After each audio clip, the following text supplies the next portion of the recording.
Silencio. Escucha.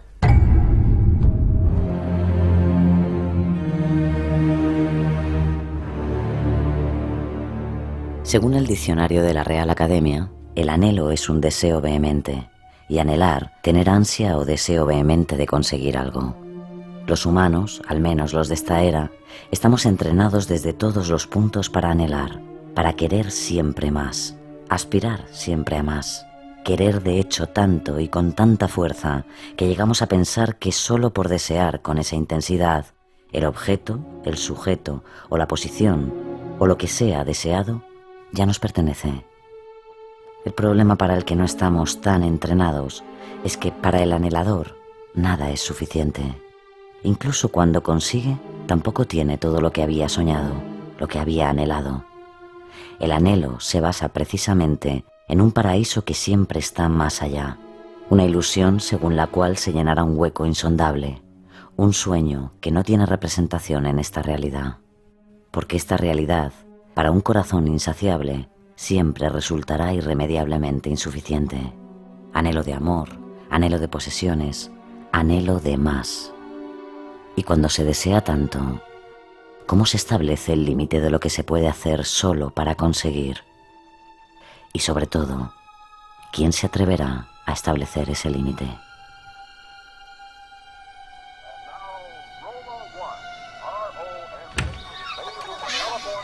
El caso real. ¡Henry!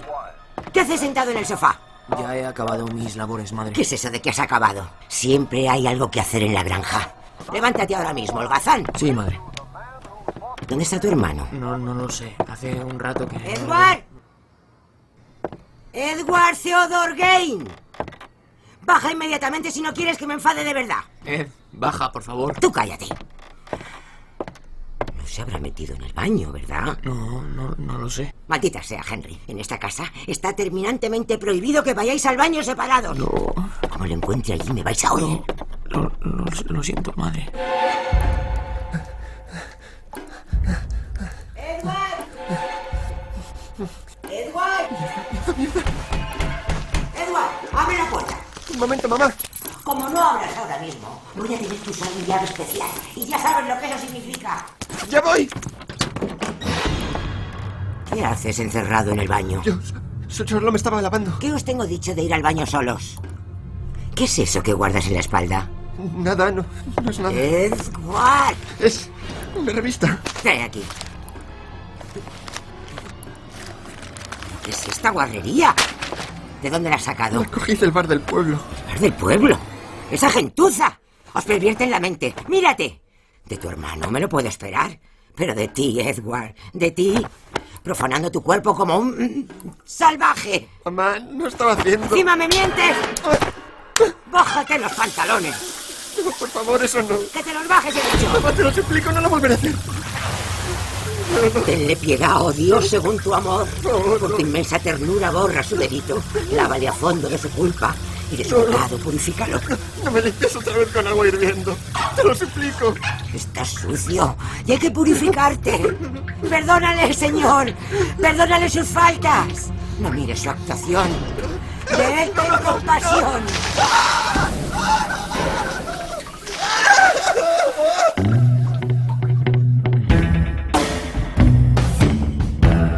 Ed Gein. Por Mónica González Álvarez. People tell me I look like hell. Well, I am hell. I got a torture chamber orchestra and a delirium hotel. I got an hallucination rattlesnake to twist my skill through. You're my friend, but I'm gonna kill you.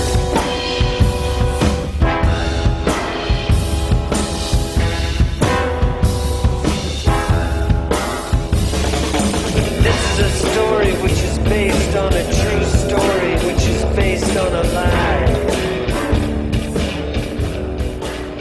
Don't check with me. La infancia y la adolescencia son las dos etapas claves en la vida de todo asesino en serie. En una gran mayoría de serial killers, aquellos años donde se cultiva no solo la educación, sino las normas, la ética y la personalidad, la familia donde han crecido influye sobremanera en su comportamiento delictivo. En el caso de Edward Theodore no iba a ser menos. Su infancia claramente le marcó y mucho. Sus padres eran el día y la noche. El cabeza de familia, George Jane, era alcohólico y un maltratador que hacía la vida imposible a sus hijos y a su mujer. Pero Augusta, su esposa, no iba a permitírselo durante mucho tiempo. La mujer, que procedía de una estricta familia de inmigrantes alemanes, se caracterizaba por un carácter austero y fanáticamente religioso. De hecho, debido a las vivencias de Augusta con George y tras dar a luz a sus 2 hijos, se prometió que el pequeño Edward no sería nunca como esos hombres lascivos y ateos que veía a su alrededor. Por eso, la vida de Eddie, que era como cariñosamente le llamaban, estuvo totalmente dominada por su madre, que nunca le ofreció amor materno, sino más bien castigos continuos.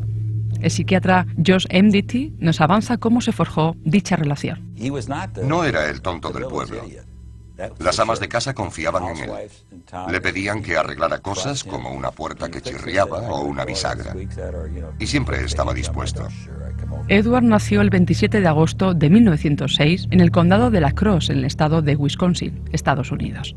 Con 7 años se trasladaron a la ciudad de Plainfield, a un pequeño rancho aislado a las afueras de la localidad, para ejercer como granjeros.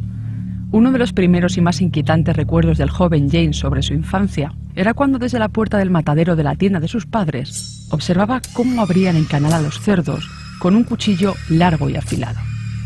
Al principio, Eddie decía que la matanza le producía náuseas y que ver sangre le provocaba el desmayo, aunque realmente esa aversión chocaba con algunas de sus aficiones, por ejemplo, los cómics de terror y los libros dedicados a las torturas perpetradas en los campos de concentración nazis. Durante esos primeros 16 años de su vida, el único contacto de Jane con la realidad fue el colegio, pero su madre le acaparaba tanto que le prohibía tener amigos para evitar que la pureza moral de su hijo fuese manchada. Augusta citaba continuamente la Biblia para recordar a Ed que los hombres eran todos unos pecadores. La familia Gein se convirtió en el caldo de cultivo perfecto para una patología psiquiátrica. Eran 4 personas bajo el dominio de esa mujer. Era el ambiente perfecto para la locura. Esa locura, según Harold Schechter, autor del libro Deviant, es la que provocó que Jane no pudiese jugar con otros niños. En cuanto a los maltratos, terminaron cuando el padre murió en 1940. Pero esta no sería la única muerte que sufriría la familia Jane. Todo indica que el fallecimiento de su hermano Henry fue en realidad el primer crimen de este psicópata. Y aunque nunca se logró demostrar, todo apuntaba a que tras la muerte del patriarca, el negocio familiar comenzó a ir mal y los hermanos tuvieron que buscar otro trabajo para llevar más dinero a casa. Ed admiraba profundamente a su hermano, pero su relación empezó a tensarse cuando Henry le sugirió que esa dependencia respecto a su madre podía ser muy perjudicial. Poco después, el joven moría en extrañas circunstancias. Un incendio en la granja familiar terminaba con su vida. Parece ser que ambos hermanos intentaron apagar el fuego, pero Henry no logró escapar de las llamas. Cuando Ed fue a pedir ayuda, no solo les indicó dónde se encontraba el cuerpo de su hermano, sino que apareció con un golpe en la cabeza. Finalmente, certificaron muerte por asfixia. Corría el año 1944. Un año más tarde, Augusta, la madre, fallecía por problemas del corazón. Tras esta pérdida, todo cambió para Jane, según apunta el psiquiatra Emdity. La muerte de su madre le afectó mucho. No tenía otra persona con la que comunicarse, con la que hablar. Se concentró en sus fantasías íntimas, en sus propios intereses. Se dio cuenta de que no sabía hacer nada sin su madre. Había perdido todo lo que conocía del mundo. Ese era su único vínculo con la cordura en aquel momento. Entonces, Edward comenzó a dar rienda suelta al instinto criminal que le atormentaba. Ya no tenía la guadaña inquisitiva de su madre, reprobando su conducta inmoral, pero sí su voz, continua y permanente, hablándole en su mente. A los 39 años, Ed Gein se quedó solo y aislado en un mundo que apenas podía comprender. Con su madre recién fallecida, Gein buscó refugio entre quienes más le recordaban a ella, los muertos. Vamos, falta poco. Por fin, aquí estás. Necesitaba restituir la figura de su madre, y la mejor manera que encontró fue la de profanar tumbas.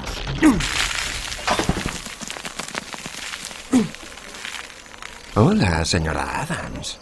Qué calladita está. Con lo que le ha gustado siempre cotorrear. Gaines solamente robaba cadáveres de mujeres de mediana edad, mujeres que pudieran suplantar la imagen de su madre. Para ello, leía la sección de esquelas del periódico local, escogía a la víctima adecuada y esperaba la noche posterior al entierro para pasar a la acción. Me va a costar sacarla de aquí. Esta caja no es muy pequeña para usted.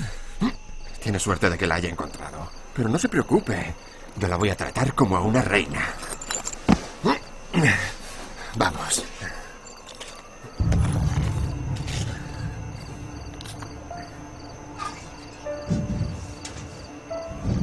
Cargaba los cadáveres en su furgoneta y se los llevaba a casa.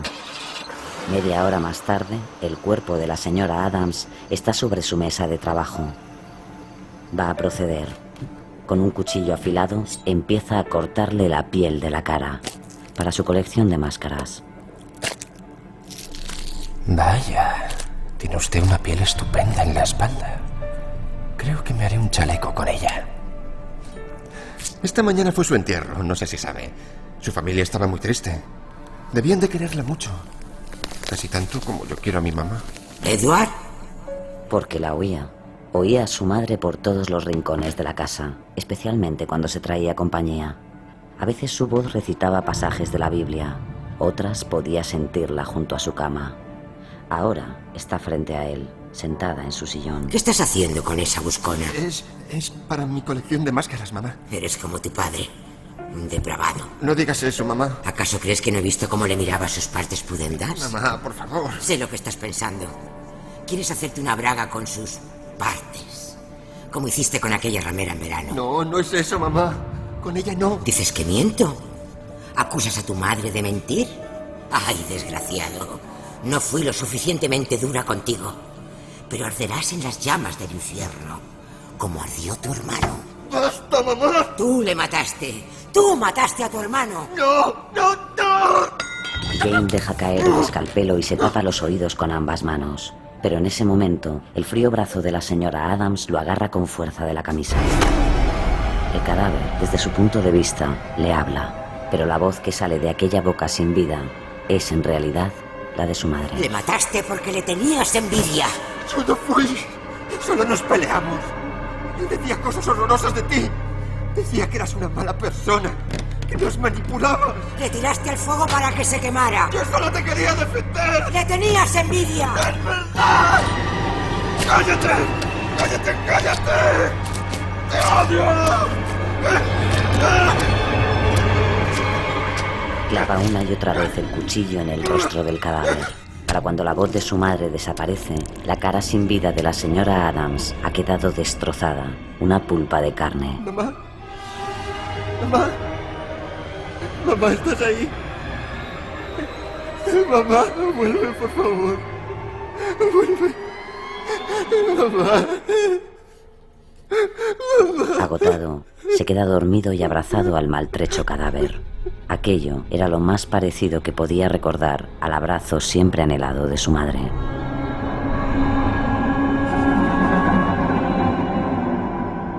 Aquel sótano donde trabajaba Ed Jane escondía las más horripilantes fechorías de un criminal. Si bien es cierto que durante los primeros años como asesino, su primer hobby fue la profanación de cadáveres, lo cierto es que también se le imputaron una serie de inexplicables desapariciones en Playfield y alrededores a partir de 1947. Una niña de 8 años a la puerta de su casa, un adolescente de 15 mientras cuidaba a los hijos de un vecino, un granjero y su amigo que iban a cazar. Hasta el momento, nadie sabía quién era el artífice de estas desapariciones. De hecho, tuvieron que morir 2 mujeres, Mary Hogan y Bernice Warden, para que las autoridades señalaran a Ed como un asesino. Según los exhaustivos exámenes psicológicos que le practicaron una vez detenido, estos ratificaron que Edward era un hombre inteligente, por encima de la media, y que padecía un trastorno emocional que en ocasiones le hacía comportarse de forma irracional, para pasar después a periodos de más calma durante los que sentía remordimientos. Esto, unido a un desarrollo sexual y emocional tardío, producido por culpa de la represión ejercida por su madre, hizo que creara un mundo de extrañas fantasías, en el que sus sentimientos, con respecto a las mujeres, se confundían con el dolor que sentía por la muerte de su madre y el temor a transgredir su propio y peculiar código moral. No era el tonto del pueblo. Las amas de casa confiaban en él. Le pedían que arreglara cosas como una puerta que chirriaba o una bisagra. Y siempre estaba dispuesto. Sin embargo, y pese a lo que comenta el periodista Dan Hanley de la Asociación Internacional de la Prensa, lo cierto es que había algo en él que resultaba extraño, sobre todo cuando miraba a ciertas mujeres. Una de sus vecinas, Lina Tricky, afirma que se sintió muy incómoda en su presencia. Había algo en sus ojos que me molestaba. No era el tipo de persona en la que yo confiaría. Era raro. Eddie tenía una patología que, sumada a su imparable impulso de matar, le llevó ante su primera víctima, Mary Hogan. En Plainfield había una sola cafetería con una única camarera, Mary Hogan, una mujer soltera de mediana edad a la que le gustaba flirtear con sus clientes. Una mujer de la que resultaba difícil apartar la vista, tanto si eras un hombre corriente como si eras Ed Gein. Con esa sonrisa tuya se podría iluminar todo Plainfield. Claro. No me estarás agasajando para que te invite a una copa, ¿verdad? No te preocupes, a la copa te invito yo. Pero en tu casa. Ay, te hará falta algo más que una copa para acariciar estos muslos. Gein observa desde una esquina a los hombres arremolinados frente a la camarera y espera. Sabe que tarde o temprano todos desfilarán hacia sus hogares, cansados de no obtener ningún resultado con Mary. Venga, Tom, buenas noches. No olvides tu sombrero y saluda a tu mujer de mi parte. Esta noche me voy, pero no desistiré, muñeca.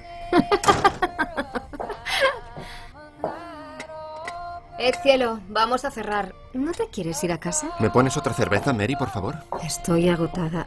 Quisiera irme a casa. Solo una, mientras cierras. Está bien, pero solo una, ¿eh?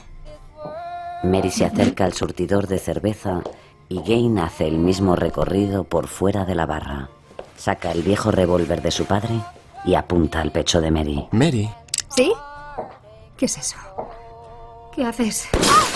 Mary se desploma, le arde el pecho. Respira con dificultad, pero aún respira. Vamos.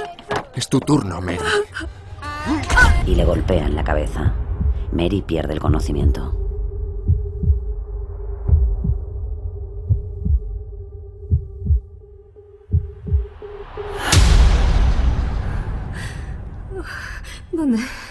¿Dónde estoy?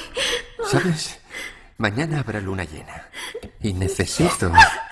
¿Qué es eso? ¿Qué vas a hacer con ese cuchillo? Necesito un trocito de ti. Mary se retuerce y lucha por liberarse, pero ve que no se puede mover. Está atada a un viejo catre de madera. La punta del cuchillo está clavada en su muslo derecho.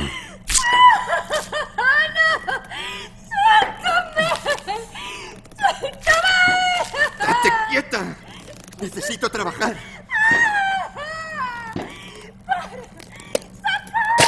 Gein desliza el cuchillo rasgando la carne del muslo hasta describir un rectángulo de unos 10 centímetros. Entonces agarra con índice y pulgar una de las esquinas de aquel trozo de piel. Te recomiendo que aguantes la respiración. Esto quizá te duela un poco. A la de 3. 1, 2... No suelo esperar al 3. ¿Así os sorprende más? Ahora tienes que descansar. Mañana hay luna llena y bailaremos juntos. ¡Ayuda! ¡Que alguien me ayude! ¡Socorro! Puedes gritar, pero yo creo que nadie te va a oír. Nadie se acerca nunca por aquí. Buenas noches, Mary. Mary grita mucho tiempo hasta que le flaquean las fuerzas. La herida en el pecho le había hecho perder mucha sangre. Finalmente cae inconsciente. Cuando vuelve en sí, ve que la habitación está iluminada con velas. Ella sigue atada. Alguien se acerca.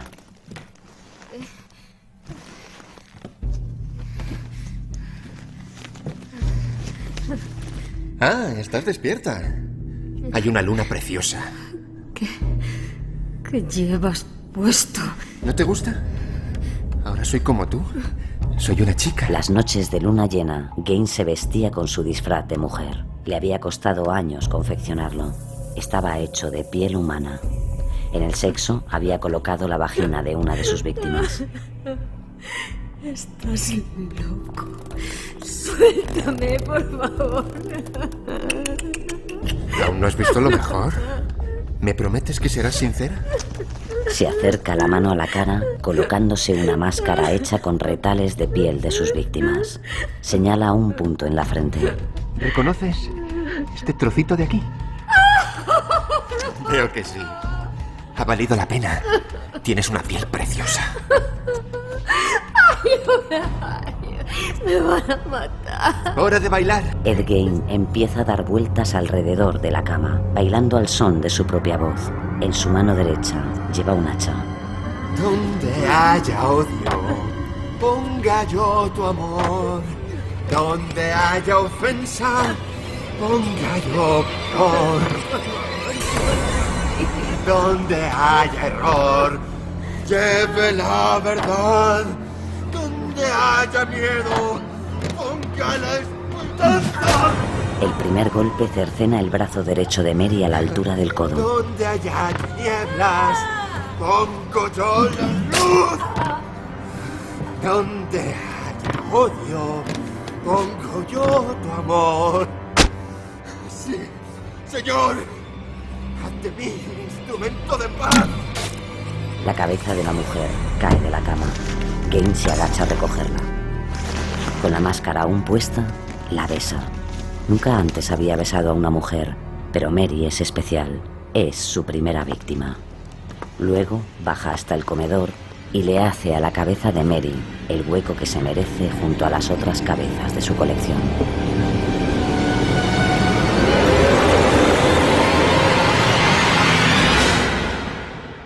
Mientras Ed Gein perpetraba aquel macabro ritual en el sótano de su finca, un granjero de la zona, Seymour Lester, entraba a la taberna de Mary Hogan.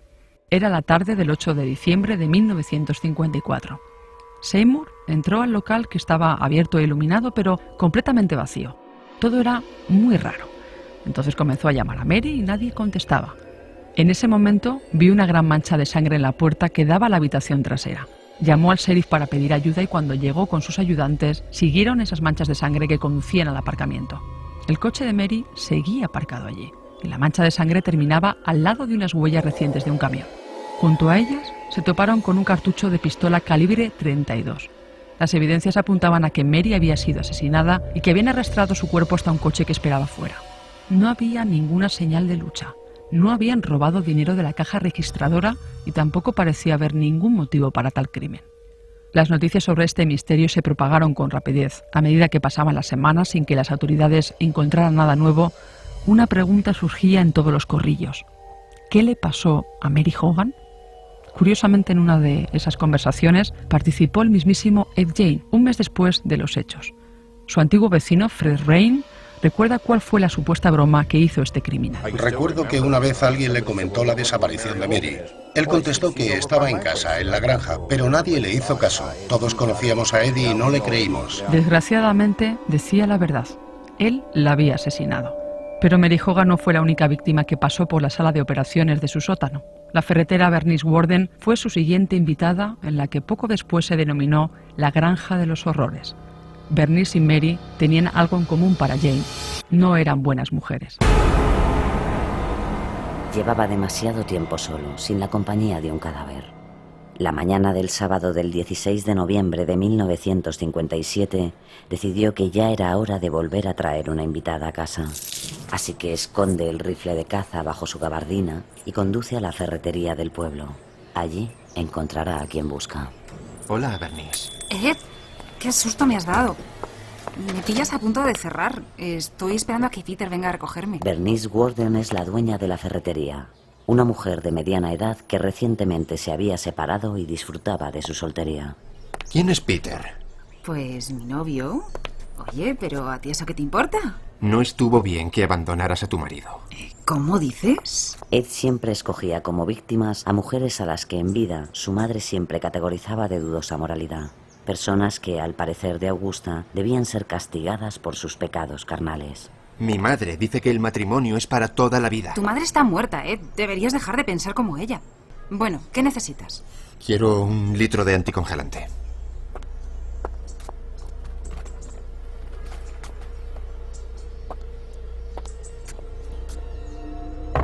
Aquí tienes, son $3.50. No llevo dinero ahora. ¿Me lo puedes anotar?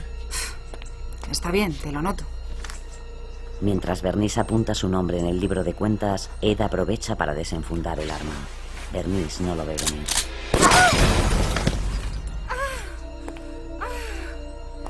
¿Por qué me haces esto? Es mi madre. Me ha dicho que te mate. Jane arrastra el cuerpo hasta su furgoneta y se la lleva a casa. Nadie reparó en la ausencia de la ferretera hasta bien entrada la tarde. Cuando la policía entra en la tienda, encuentra un gran charco de sangre y un último nombre inscrito en el registro de ventas: Ed Gein. Esa misma noche, el sheriff y su ayudante se personan en la mansión de los Gein. Ed. Ed, ¿estás ahí? ¿Ha oído eso, sheriff? Este cabrón nos está tomando el pelo. Abre la puerta, hijo. Sabemos que estás ahí dentro. James, abre esta condenada puerta. Un olor acre y podrido recibe al sheriff y su ayudante. El aire es casi irrespirable. La basura se acumula por todos los rincones de aquella casa. Y no solo eso. ¡Jesús, qué es esto! ¡Apesta aquí! Ed, tranquilo. Solo queremos hablar contigo. Creo que voy a vomitar. Tápate la boca con un pañuelo y saca la linterna. La oscuridad invade la estancia. Encienden las linternas, pero lo que ven... ¿Pero qué cojones es eso? Decenas de cabezas humanas en descomposición cuelgan de la pared como trofeos de caza. ¿Qué es este sitio? James mueve su linterna espasmódicamente y cada giro de luz profundiza más y más en las atrocidades que aquellas paredes han vivido. ¿Pero qué es esto? Collares de orejas descansan sobre una mesa como baratijas. Dios mío. Un corazón humano se pudre en una sartén. Creo que voy a vomitar. Cálmate, tranquilo, James, tranquilo. Y en el respaldo de una silla asoma un chaleco tapizado con vaginas y pechos. ¡Oh, Dios mío! ¡Oh, Jesús! ¡Hay que salir de aquí! ¡Pide refuerzos!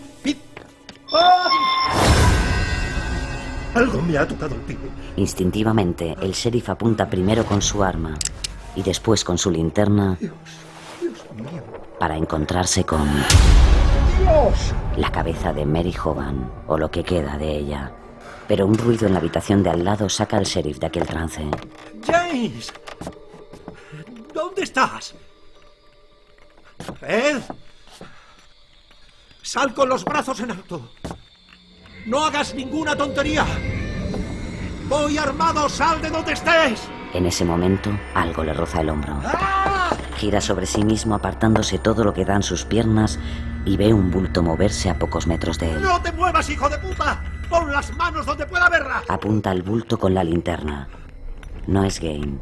Es el cuerpo de Bernice Worden tambaleándose boca abajo sobre una viga de madera. Tiene las piernas abiertas. Gein la ha rajado en canal. Su cabeza ha desaparecido. A todas las unidades, repito, a todas las unidades. Esto es una emergencia. Ed Gein no está en su casa. Va armado y es peligroso. Corten las carreteras e inicien la búsqueda casa por casa. Edward Theodore Gein, ¿qué has hecho esta vez?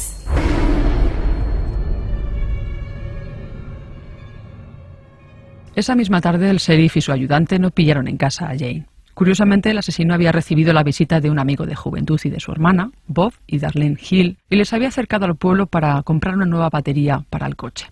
Cuando llegaron, él salió a recibirles con las manos manchadas de sangre, ya que, según él, había estado despedazando un ciervo. Esto le resultó muy extraño a su amigo, ya que sabía que jamás le había gustado todo lo que tenía que ver con la sangre. Aún así, el serial killer cambió de tema y les llevó al pueblo, no sin antes lavarse y cambiarse de ropa. Cuando Jane y sus vecinos volvieron a la frutería de los Hill, estaba oscureciendo y la madre de Bob, Irene, le invitó a cenar. Él aceptó y durante la cena, un vecino apareció repentinamente informando de la desaparición de Bernice. En ese instante, Ed soltó algo así como: «Debe tratarse de alguien con mucha sangre fría». Cuando Bob, su amigo, le sugirió que fuesen al pueblo a ver qué estaba pasando, varias unidades del sheriff irrumpieron en la propiedad para detenerle. Al verles, lo primero que dijo a las autoridades fue: «Alguien me ha incriminado». Todo el pueblo de Plainfield estaba consternado por la noticia. Fue horrible. Estábamos destrozados y horrorizados por lo que había pasado. Era algo terrible. Fue impactante. Nos resultaba muy difícil hablar de ello. No se trataba solo del asesinato de Bernice Worden. La gente estaba estremecida por todas las cosas horribles que había hecho. En cuanto uno de los agentes confirmó por radio la detención del asesino, el sheriff junto al capitán del condado comenzaron a inspeccionar la casa de Jane. Durante el rastreo, los policías se toparon con cadáveres colgando, restos de cuerpos humanos, montañas de basura, excrementos, libros de medicina y anatomía y toda clase de elementos fabricados con piel humana, por no mencionar cabezas reducidas al estilo jíbaro. Y un apunte importante: el cadáver de su madre, de Augusta, yacía aún en la cama de su habitación porque jamás fue enterrada. Mientras se investigaba su granja, Ed esperaba tranquilamente en la prisión del estado de Waitoma, custodiado por 2 policías. A las 2:30 de la madrugada del sábado 17 de noviembre, el sheriff regresó del escenario del crimen y le interrogó durante 12 horas. Pero este no abrió la boca. Permaneció en silencio. Fue a la mañana siguiente cuando el sospechoso confesó haber matado a Bernice y a Mary Hogan. Sin embargo, siempre negó haber practicado canibalismo con los cadáveres, tal y como le insistían los investigadores tras ver las múltiples mutilaciones que poseían los cuerpos.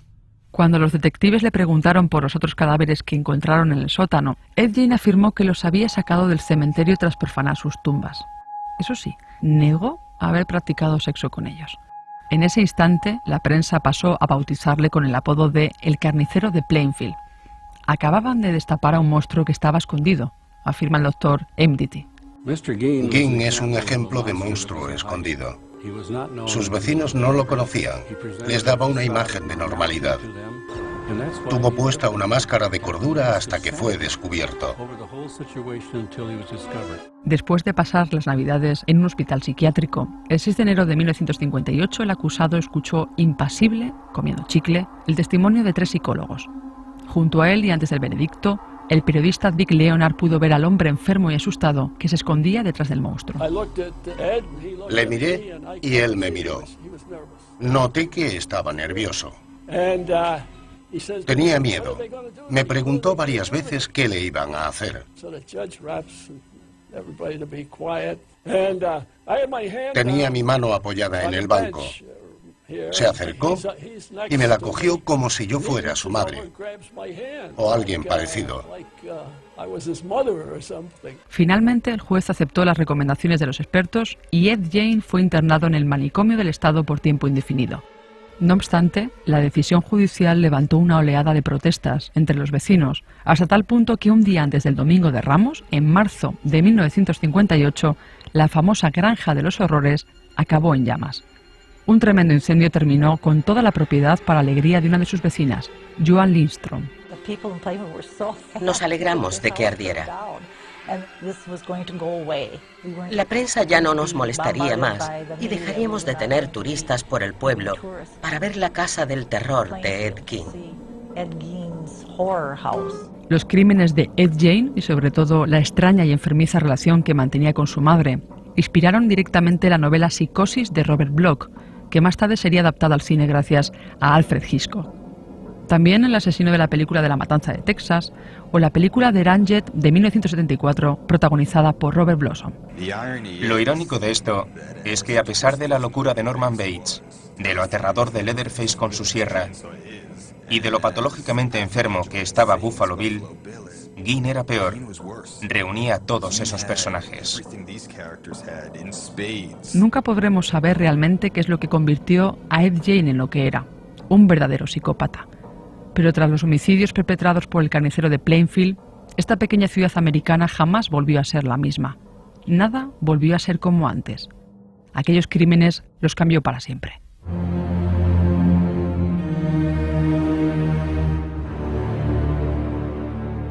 En 1968, Ed Gein fue internado en una institución mental y jamás volvió a pisar la calle. Su dolor por no poder estar junto a su difunta madre se alargó hasta el fin de sus días. Tardó 16 años en reunirse con ella. El 26 de julio de 1984, Ed Gein murió por una insuficiencia respiratoria. Su cuerpo fue enterrado en Plainsfield y descansa en una lápida sin marcar para evitar robos y congregaciones de seguidores. Negra y criminal.